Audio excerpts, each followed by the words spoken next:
Okay, good evening out there. My name is Adela Kemi, and today we're going to be continuing our series on money paradigms you need to shift. If you remember, I said to you that I'm speaking from this book that was authored some years back on paradigms you need to shift, and it's about it's about money, it's about financial intelligence, and it's basically like an introduction to financial intelligence, basically helping you understand the things that need to shift in your paradigm if you will be able to shift significantly in the kind of wealth that you attract. Now, it is my belief that everybody wants to become financially free. I think we explained what financial freedom means a bit in one of the previous classes. And we said people don't rise to new levels financially except their thinking changes, except the map with which they see the world changes. There's a fundamental difference between the rich and the poor. And that fundamental difference usually is not background, is not skills, is not passion, is not so many things that you think that it is. The major difference between people who have and people who don't have is their mental map, the mental map that they use to see the world.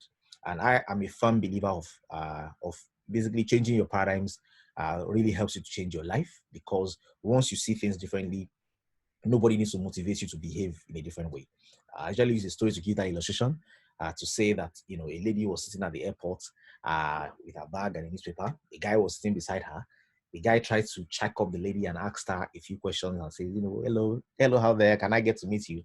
And the girl, basically just gave him the blank stare, kept on reading her newspaper, and didn't bother with him. And then all of a sudden, of course, the lady had 2 biscuits in her bag.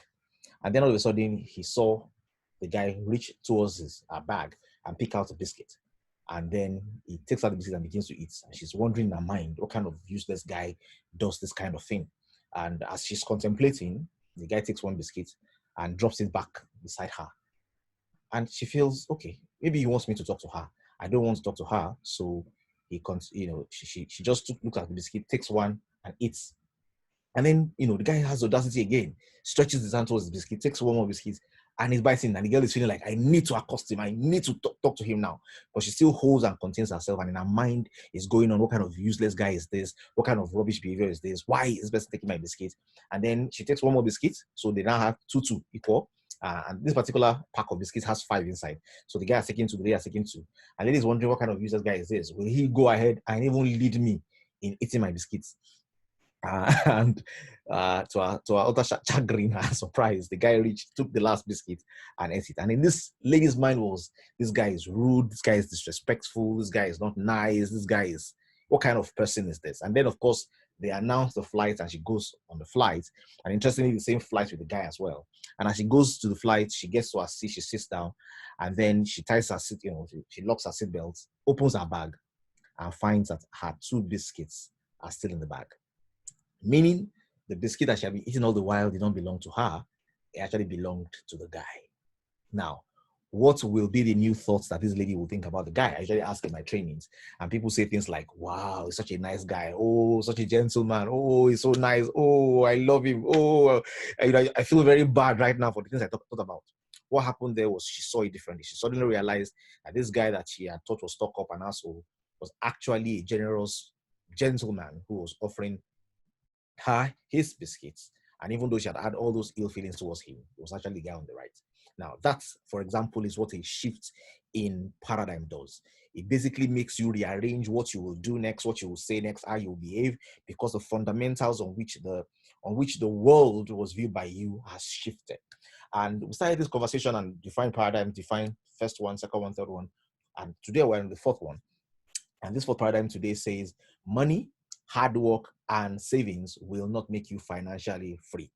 And we're basically trying to challenge the thoughts that people already have grounded, the thoughts that people already have, to basically challenge those thoughts and say, look, if you challenge these thoughts and you're able to successfully challenge these thoughts and see correctly, then you can navigate life a little differently. Someone is saying something about my needing to increase volume. Let me see if that is all right. Okay, let me increase it a bit. I hope it's better. For those who are not hearing loudly enough. If you're not hearing at all, it's possibly because you need to connect with your audio. Okay, I think that should be better now.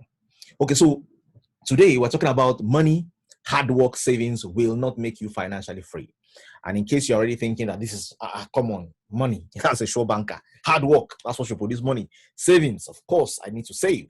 That should give me the leverage that I need.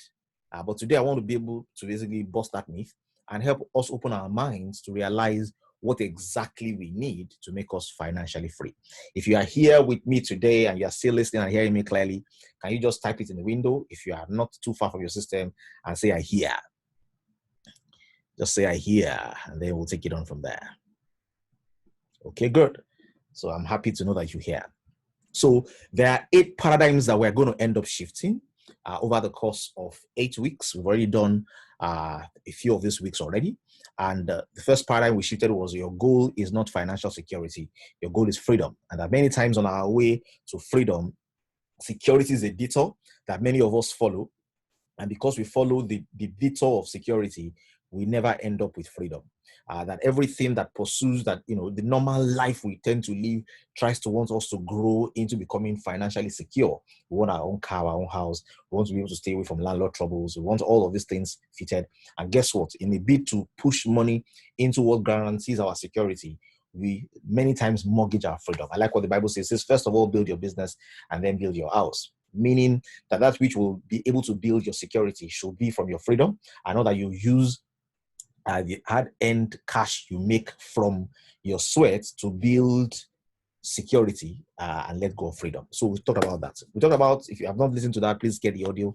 It's in one of in the Grain community channels. All of the things you need to learn and pick up are there already as well. It says many things you think are assets are not assets. That was the next thing we challenged. So say once your paradigm shifts from security to freedom, your definition of assets will shift as well. So you begin to see some things as assets based on the fact that you have redefined your goal. And then we talk about how much you earn is not important. And for people who are earning a lot, that seems to be a big deal. Okay, people who are earning a lot want to feel, how come how much I'm earning is not important? Of course, how much I'm earning needs to be important, because how else am I going to become free? But that means was what we bought last week. And we said, nope, how much you earn is not important.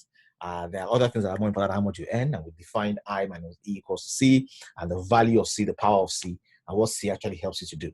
And today, we want to talk about money, hard work, and financial intelligence. And savings are not it. And I'm just going to quickly do something very interesting. So it says money, hard work, and savings are not it. And if you think that makes sense, or it doesn't make sense, we're going to look at it together today and say, you know what, how do we make this work? How do we make this active?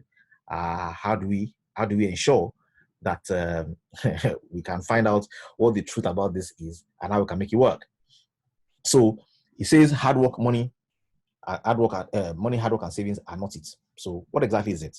And how can we ensure that what it is what we're driving? Sorry, I hope I have this right slide up there.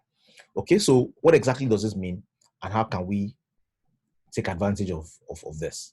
So let's talk about that quickly. I can see a few people trying to make their way in. I'm trying to assist them to get in at the same time. So very quickly, we said realizing that money and hard work and savings are not going to make you financially free is what today's paradigm is all about. What we want to shift today is, if it is not money, if it's not hard work, if it's not savings, then what on earth is it? What do I need to shift? What do I need to change? What exactly do I need to do differently and do better to be able to attract the kind of resources that I want?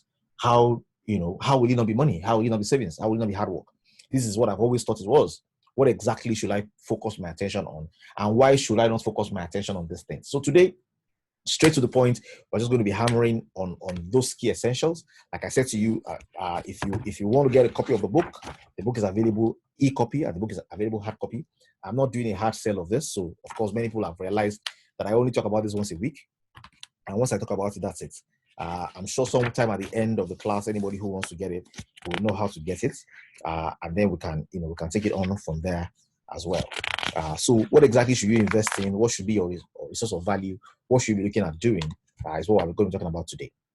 So very quickly, in that same theme, I want to basically remind us of a very interesting calculation that we had before. And this is, for me, the foundation of this discussion. Once you are clear on this, every other thing becomes easy. And we said in the survey, this survey was done in America, and it was done over 10 years ago now. And they surveyed some people over the space of 40 years in their careers. So at 25, they had jobs, and they watched them over the space of 40 years. After 40 years, they evaluated what their lives had become.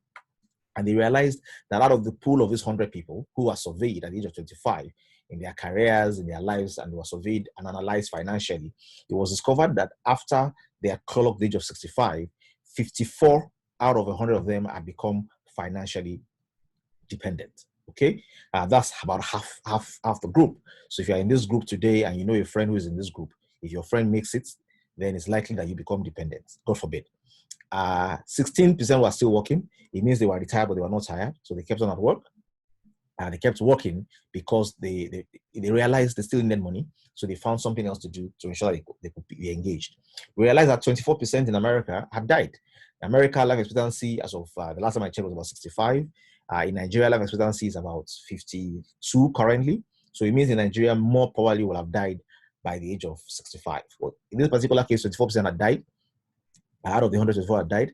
And guess what? 5% were independent.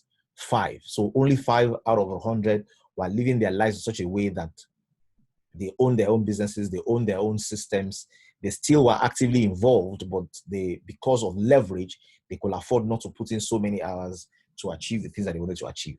And guess what? Only one out of 100 was financially free at the age of 65. And what exactly is financial freedom? Financial freedom is a state of life where what you earn passively is more than what you spend actively. And I'll explain that very briefly again. There are two kinds of income. There's active income and there's passive income. Active income is income you earn actively. It's income as a consequence of your activity. That's active income. Passive income is income that is residual. It's based on what you have done in the past. That's what passive income is. So when your passive income, what you earn without breaking sweat, is more than what you spend on a regular basis, then you are free. What does it mean that you're free? You're free not to work. You're free to really do whatever it is you want to do because you know that you have money coming in passively anyway that can take care of your living expenses. So for example, if you still have children in school and you need to pay their school fees, if what you're earning passively from rental income, from bonuses, from directors' bonuses, from dividends, from fixed deposit interest, if what you're earning from there is sufficient to take care of your fees, then you are financially free. I usually ask people, when you become financially free, what are the kind of things you would like to do? And people cite projects like I will start up a hospital. People say I will start an orphanage. People say I would, start training and teaching people. People say they will not charge for their services. There are many phenomenal things that people will do that is characteristic of what you find in developed nations. And basically I tell people the reason why nations have developed is because they have a good percentage of people in that society, or a number of very rich people in that society, who don't need to really, really pay so much worry about how much they want to make anymore, but they're looking for ways to create a system that is able to allow some values and benefits to spiral down to others. So you talk about the Carnegies, you talk about the Rockefellers. Yes, capitalists to the core, but there's a very interesting psychology to wealth that says when you have made it, you begin to feel responsible, like you have been handed a trust that makes you want to look after others as well. So only 1 in 100 become financially free in a country that is entrepreneurial, in a country where people are partially knowledgeable. If you will ever make it to these numbers, then these kind of classes are must attend, because something needs to shift in your paradigm for you to make it a reality. Many people don't even have the correct goals. And if your goal is wrong, your destination is already set out to be wrong. So one of the things that you need to quickly begin to modify is your goal, is your paradigms. And once you have those things modified, guess what? There is nothing that is possible for anybody that is not possible for you as well. So today we're going to be talking about money is not it. We're going to talk about money, hard work, and savings are not it. And very quick case study to show you that money is not it. Somebody said, being wealthy is not about having more money. Also, being rich is about having more money. Being wealthy is about having time. So that in financial freedom, what you really have as an edge in financial freedom is time. It means nothing, whether I spend my time or I don't spend my time, I have already created the system in place to ensure that a pipe is connecting water to me. I don't need to carry buckets to make it happen. Now, I'm not dissing the state of not being free. Everybody starts by not being free. Everybody starts by doing active work in order to create income. Everybody starts from active income. So there's no way about it. You will start either as a job, either as a business. You will start self-employed or fully employed. You will start one way, generating active income, hard cash. And then the process that will be before you is how to convert this hard cash into what can make you free. And in some of the series we've already handled, we've talked about some of these things. Today, we want to look at what it is not so that we can identify what it is. So it's not money. And how do we know it's not money? We know it's not money because we have seen people who had money who went bankrupt again. We have seen people who had money who lost the money that they had. So, for example, last week we talked about Grace Groner and Richard Foscone. Grace Groner was the secretary for her lifetime, earned meager amounts for her lifetime, lived for a lot of years. Foscone went to Harvard, was the vice president in Merrill Lynch for a particular region in America, and then he filed for bankruptcy. She left $7 million in her will for her alma mater. Okay, why was that different? So clearly, money is not what makes you free. More money may equal to more opportunities and more possibilities, but there's still a fundamental underlying value or principle that is stronger than money. I am Mike Tyson. Many of us in my generation grew up knowing Mike Tyson as someone who who was a boxer of repute, who was knocking people down from the age of 18, who was doing phenomenal things from that level. Yeah, Mike Tyson. Well, Mike Tyson got to about grossed hundreds of thousands of dollars, grossed hundreds of millions. Actually got to a point where he had about $500 million. And guess what? A few years not long ago, he filed for bankruptcy. Okay, he went for bankruptcy. Why did he file for bankruptcy? Because having money doesn't make you free. It's not the money, it's how the money is utilized. So he had money and then he became broke. And of course, in American companies file bankruptcy for various reasons, but very clearly, if you separate the individual from even the company, the reason why a company will file for bankruptcy means it cannot go on anymore. If somebody is running it and the person has separated his own assets from the assets of that company, it still doesn't, come against the fact that that company actually ran aground, and it ran aground for very good reasons, because money is not what will make you free. So we have Curtis James Jackson, 50 Cent. 50 Cent also at a particular time filed for bankruptcy. Nicolas Cage filed for bankruptcy. Donald Trump, 2004, 2009, filed for bankruptcy. And in case those are two distant examples, I'm sure you know someone who used to be a director in a bank, who used to be a branch manager in a bank, who used to be a very well-paid oil worker, who 10 years down the line, they've lost their job. You look at their lives and you're wondering what exactly happened to you. Yes, they're living in their own houses. Yes, the car they were driving was their own car. It's an older car now. Things are grinding to a halt gradually, slowly. They are not free. They don't look like the aura they commanded 10 years, 5 years ago. They are a shadow of their former selves. They had money, but money does not translate to freedom. So if you ever get yourself high, unnecessarily high, on the fact that you have access to money and that settles it, you're building it on the wrong premise. It is not the money that guarantees financial freedom. And in case you're wondering, so what does? Let's to go on. I'm saying it's still not hard work. So we're coming to hard work. And I want to ask you a question out there. Do you know people who are hardworking and don't have money? They are hardworking. Okay, someone said I would tour the world. Okay, if you had all the money. There's a song, there's a song by anybody in this generation, my generation will know the song by ABBA. If I had a little money, it's a rich man's world. Well, guess what? Hard work is not it. Because many of us are familiar with hardworking people that are not financially free. They are hardworking, they've made money, they've amassed a number, but they are not free. And maybe we can take the sample in the class tonight and type it in there. People that are hardworking, you respect them for their hard work, but you wonder how come they haven't made it. Okay, they are not financially free. Do we know people like that? Okay, and hard work is not it. And look at the picture you have before you. You have the picture of somebody who is digging and digging, and underneath where he's digging, there happens to be diamond. There happens to be gold. But guess what? If he ever gets tired, turns away, and finds another place to dig, he will spend a long time digging. And he can dig and dig and dig for long, and ultimately not dig the right places, not find the right places. So many people are hardworking, and they are hardworking on the wrong things. They're very hardworking. They are putting their energy. They're putting on the effort, but it doesn't translate to financial freedom. It doesn't translate to financial prosperity. Why? Because hard work alone doesn't do it. It's not about hard work. Yeah? Somebody says the Hausa man that digs well is hardworking. The Yoruba man that carries bricks and does bricklayers is hardworking. The Igbo man that sells on the express is hardworking. There are many hardworking people who break a lot of sweat on a day-to-day basis, but it doesn't create any other value significantly beyond that, because money is not it, hard work is not it. There's a proverb in my language that says, hard work doesn't make wealth. That it is God that lifts people high. It says kirakita dollar. That you can't. Yes, there are hardworking people that are wealthy. There are hardworking people that are poor. So there's definitely going to be a kind of hard work that makes it work. Okay, not just hard work. So hard work is not it. You will not become financially free because you are more hardworking than your colleague. Okay, the fact that you work hard, you wake up early, you stay awake late, and you're pushing the envelope and making things happen doesn't equate to it. There's something else that you need to have that makes that hard work. That's what we'll talk about. Number 3, savings is not it. Okay, savings is not it. Many people feel, if I am saving, it should make it happen.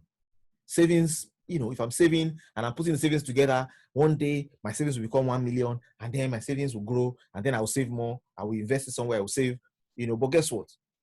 Many times when we are saving, we're actually losing money. Yeah, because if inflation is double digits and savings is single digits, then you know that after 1 year of saving, you will have lost value. And let's give a very basic illustration and ask yourself, are you gaining value or are you losing value with your savings? Let's look at the last 3 months. In the last 3 months, if you wanted to buy 3 months ago, if you wanted to buy dollar, for example, you buy dollar for 365. Okay, so let's say you take 3.65 million naira and you bought $10,000.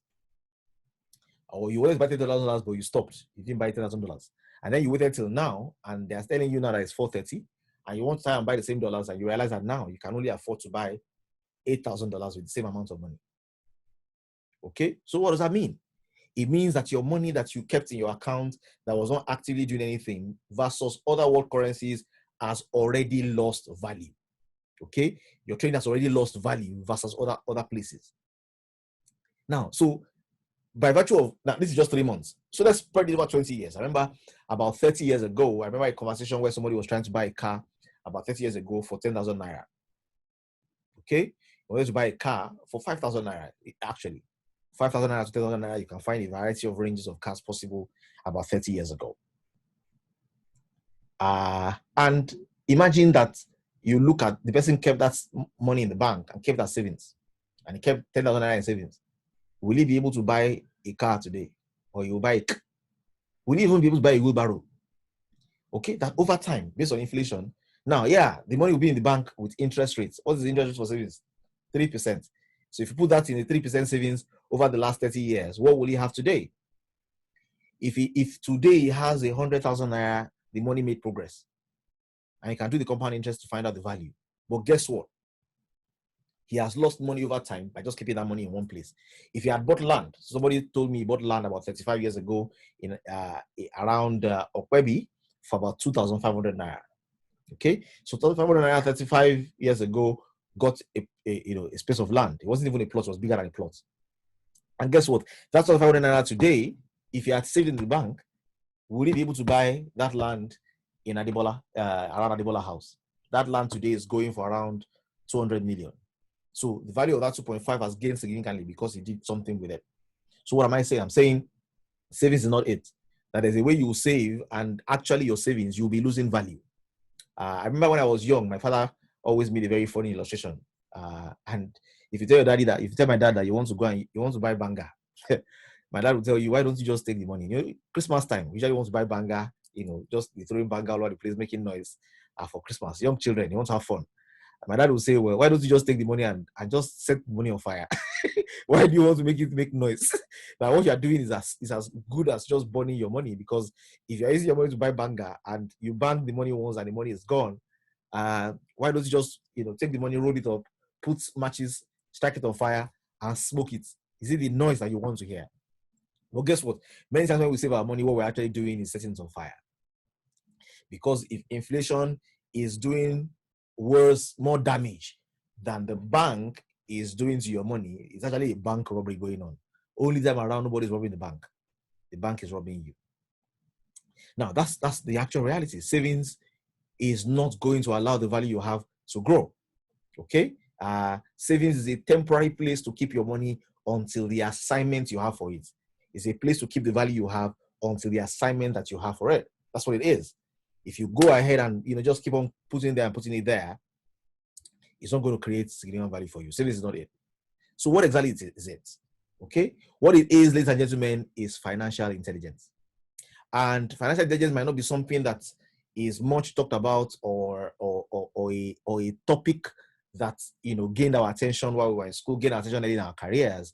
But there's this concept called financial intelligence that it takes us an incredible space of time to teach, that says everyone will rise or fall to the level of financial intelligence.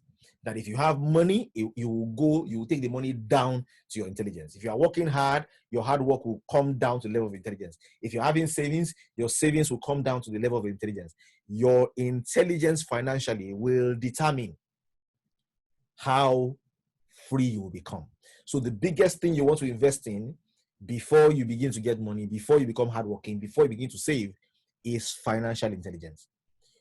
And that financial intelligence basically is the sense you have about money, the paradigm you have about money, the principles that you understand about money, that makes you able to take whatever money you have, whatever hard work you're putting in, and whatever savings you have, and make the right use of them. Many people will come to me and say, where can I invest my money? People want fishes. They want the answers to where can I invest my money, rather than take out your time and dedicate yourself to invest in growing your financial intelligence. You require training, you require experience, you require doing and practicing some things, you require some level of accountability, but you can grow your financial intelligence and grow your sense for the future, the sense for what will thrive, your sense for what will do well over time. Because if you do not grow your intelligence, then whatever resource comes to your hand, you will take it back to whatever level you were before it came. And for perspective, okay, your financial intelligence determines the focus of the money in your hand, determines the focus of the hard work you're putting in, determines the focus of your savings. Financial intelligence is like understanding. You know what the Bible says? It says, with all you're getting, get understanding. It says understanding is the principal thing. With all you're getting, get wisdom. I like where people say, even if it costs all you have or all you will ever have, get understanding. That understanding is so fundamental to your life's development that if it costs your money, if it costs your resources, if it costs everything else, you do not want to move ahead without understanding. If it costs all you have, if it costs all you ever have, understanding is worth it. So financial intelligence is what determines how you spend your money, how you spend your hard work, and how you spend your savings. And for quick illustrations, imagine, for example, that your son today, and look for your youngest child. I don't know how old you are, but look at your youngest child today and tell us in this window, if your youngest child was given 5 million naira, what would they do with it? Okay, help me with your answers. I'll read it out. Somebody help me. Your youngest child, who is about age 3, 4, 5, or 6 or 7, gets 5 million naira. And if you're a grandma in the house, your youngest grandma, your grandchild, age 3 to 7, gets 5 million naira, what will they do with it? I'd like to read your response. What will they do with it? What are they likely to spend? Okay. Taiwo Sanwo-Olu says, ice cream. I want to scream. Okay. So it says, get PS4. I know, teenagers. PS4 is on the ball. Pizza. That's a lot of pizza. That's a lot of pizza, man. 5 million pizza. Absolutely nothing. Okay. Absolutely nothing. 6 months old. Money market investment. Come on. Come on. Money market investment. Are you joking? Invest it. Your 3-year-old, 7-year-old will invest it in what? What will they invest it in? What will your young child do? Hand it over to daddy. Okay. Mr. Maker says, my child is going to hand it over to daddy. Okay. Nice answers. Hand it over to daddy. What exactly do you think your child will do with 5 million bucks? Buy food and pay school fees. He will put it in his mouth. Okay, good. 6 months old will clearly, definitely put it in his mouth. Now, I don't know if you can observe what's going on here, but I'll tell you. So, one of the ways to learn is by observing. And what you buy a bicycle, 5 million, that's a lot of bicycles, about 500 bicycles actually. But guess what happens?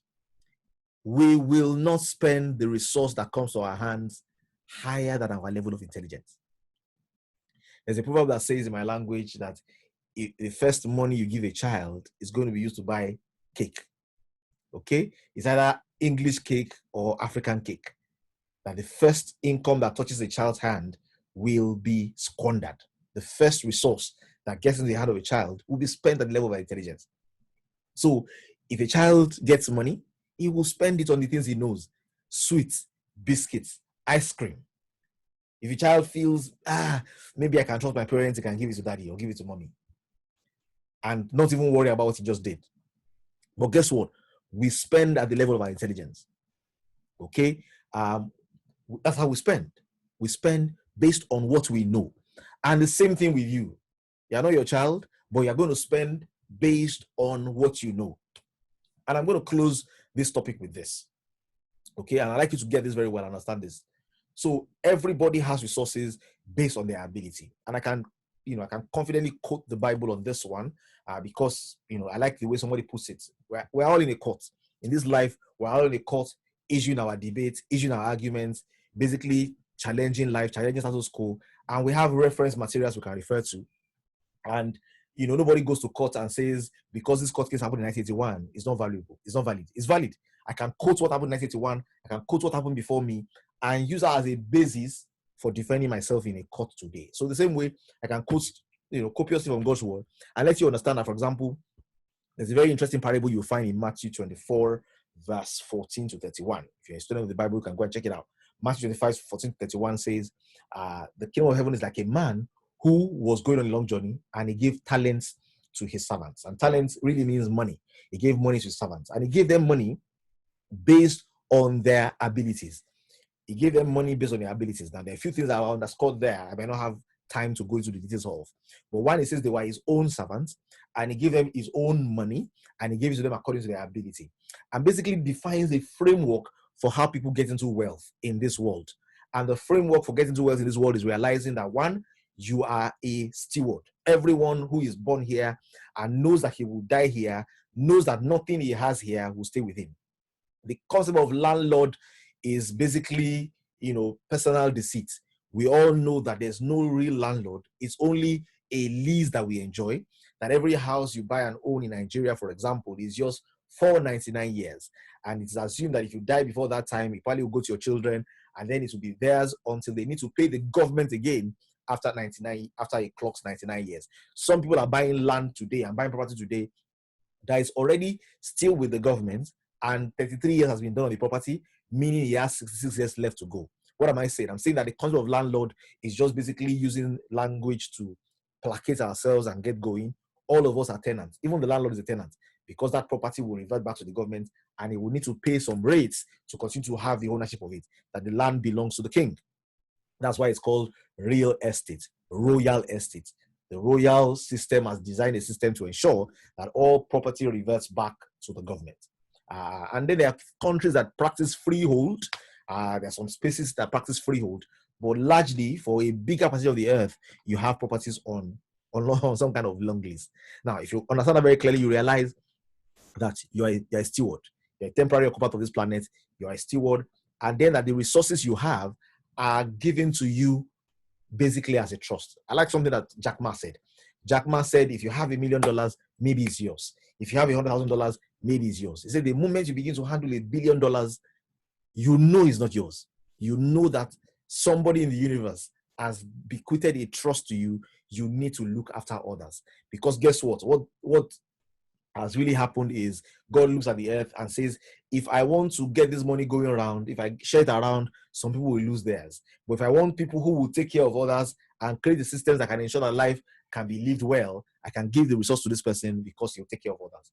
Money is a demonstration. Money is a manifestation. Resource is a manifestation of heaven's evaluation, of God's evaluation. And if you call it universe, I don't know what you call it, evaluation of your abilities. So our ability determines our resources. If you are broke today, it means that's what you are qualified for. And I like you to understand this, that if I cannot accept my present realities, I cannot aspire for a future reality. Whoever I'm blaming for why I am where I am today is who I better hold responsible for where I will be tomorrow. What am I saying? I'm saying until I accept responsibility for my life, and I say if it is to be, it is up to me. Until I am living like that, I'm not qualified to achieve anything new. I'm not qualified to drive to achieve anything significant if I'm already giving excuses and saying somebody else is responsible for my failure. So I must first of all own my failure if I want to begin to own my success. And in the process of owning my failure, I must accept. And I'd like you to accept with me today that where you are today financially is where you are qualified to be. Are you broke? You are qualified to be broke. Do you have some resource? You are qualified to have a resource. Now, once I accept where I am, then I realize I have what I have based on my ability. And it says he gave them according to their ability. And after a while, he measured them again. And based on the measure that he measured them, he realized that some people had increased in their abilities and he gave them more.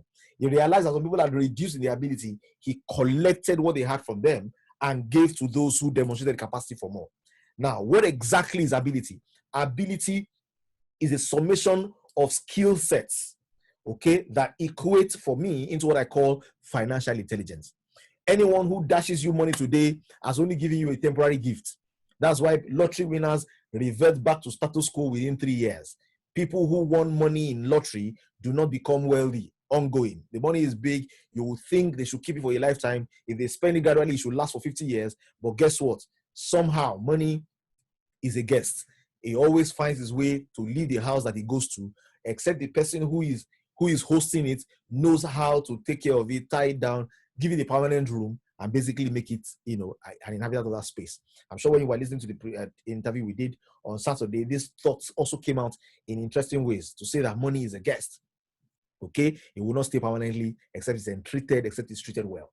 So where you are today is where you are qualified for. Where you are today is a sign of your level of financial intelligence. And if you give yourself 5 million naira, you've told me what you will do with it. So everybody spends at the level of their intelligence. So what am I saying today? I'm saying you need to develop ability. You need to develop financial intelligence. You need to develop this. This is what will make the money in your hand, the hard work you're doing, you're putting in, and the savings you have make sense.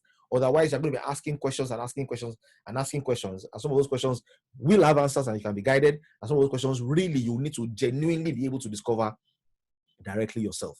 I like what the Bible says. It says a wise man will learn and increase in learning. It means the prerequisite for wisdom is wisdom. That there's a foundational wisdom you need to have before extra wisdom can be given to you. That there's a way you come and ask me a question and I will find easy answers to give you because you already have some answers. And there's a way you will ask a question and I will ask myself, in what language do I need to interpret this to you for you to get it? Now, one of the things that will make you get it and be able to cite opportunities when they come is financial intelligence. And if I can talk briefly about that. So for this particular man that gave talents to his servants, we can observe a few things. The Bible says, as soon as they got the talents, one of them went and quickly traded with it. So one of the things that you need to learn how to do is how to trade. You need to learn how to exchange value for value. You need to be able to exchange, to say, look, I have value. I want to take the value in my hand and give you value in exchange. Many people are stuck in life because they think all the value they have is money. No, you have more than money. You have, over the last 20 years, over the last 10 years, 5 years, 2 years, built relationships. Over the last few years, you have built relationships. Over the last few years, you have built a reputation. You have built integrity. You have built your character. Over the last few years, you have built your knowledge base. You have built your skill sets. You have built your intelligence. All of these are assets that can be used to gain you a vantage point and leverage in the things you want to achieve. So understand that where you are is a function of what you have qualified for, and how you grow from here is investing in financial intelligence. Now, if you are here today already, one of the investments you're already making, if you're listening to this podcast or this broadcast and this video, you're listening to this, you're following me on this, it means you're already making a step forward already. There are other things you need to learn. So we have a course, which I will be announcing soon, which we'll be doing soon. We do this once in a while. We do this like a year. We'll run this course for a year. We do an exam, a certification exam for those who will become coaches, who become teachers, who become instructors for others. We realize that there's a very big need for financial intelligence in our curriculum or in our environment. Many people are not very financially literate like that. Many people just have basic understanding of work for money, earn money, make sure you are buying assets, buy real estate, get invested in building your own house. That's the general conversation that people have. Many people don't understand very deeply, how do I manage this? How do I invest this? What should I look out for? What's the difference between capital gains and passive income? How do I invest in passive income schemes? What should I look out for? What are the indices I should look out for? How do I build? When do I know how to sell? When to sell? When do I know what to do? And all those kind of things are things we talk about in talking about financial intelligence. But understand this. Money is not what is important. Savings is not what is important. Hard work is not what is important. It is the intelligence that you have that makes all of these things valuable. Okay? I don't know if somebody hears me today, but in our journey from where we're going to from where we are to where we want to be, the 9-step process that defines where we want to be, intelligence is what makes us know when to go forward and when to go backward. Intelligence is what makes us to know when to go forward, when to go backward. It's all a function of intelligence. Someone's asking how much is the book. The book is 5,000 naira. For those who are in the green community, the ebook, I'm going to give them at a discount. It's not something I am selling passionately, particularly, but I think it's something everybody needs to have. But like somebody wondering, maybe that's why they did this trade so they can sell the book to us. No, you don't have to buy the book. I'm explaining everything here already as well. But if you want to buy the book, you want to enlighten somebody, you want to enlighten yourself, you want to review, revise, go over it, then by all means get a copy of it as well. So essentially, ladies and gentlemen, you are where you are today because that's what you're qualified for. I remember starting my journey, I was earning a lot of money, nothing was going to reserve. I wasn't stupid. I was trying to get some level of reserve, trying to do some level of businesses, but I wasn't financially intelligent. In my lack of intelligence, I have lost a lot of money. In my lack of financial intelligence, Pareto's principle has proved true for me. When money increases, the increase also that will spend them. I tell people the reason why people love you is not because you are a nice person. The reason why they love you sometimes is because you have money. Once the money leaves your hands, you will discover who truly likes you. Because people are gathering around you, family, friends, everybody's. They say it's the hand that has oil that the world will help you leak. Once the hand begins to show blood, everybody will run away from you. And that's the reality. So once your account begins to go red, you will understand where you really are in the family hierarchy. Yes, it's being recorded and it'll be available for all those who came late, who didn't come in early enough on the communities. So, ladies and gentlemen, this is it in a nutshell. I don't know if we have any questions today. If you have a question, please put your question in the question space so that we can tackle them.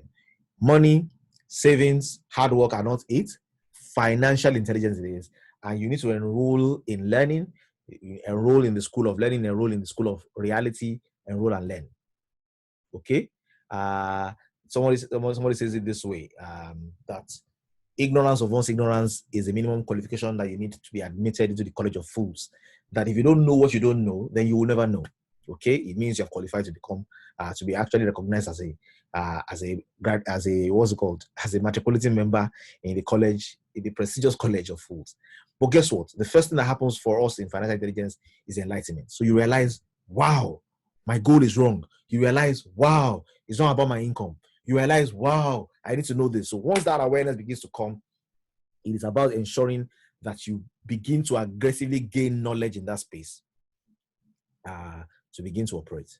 So I'm going to, pause the video for the training and then open it up again for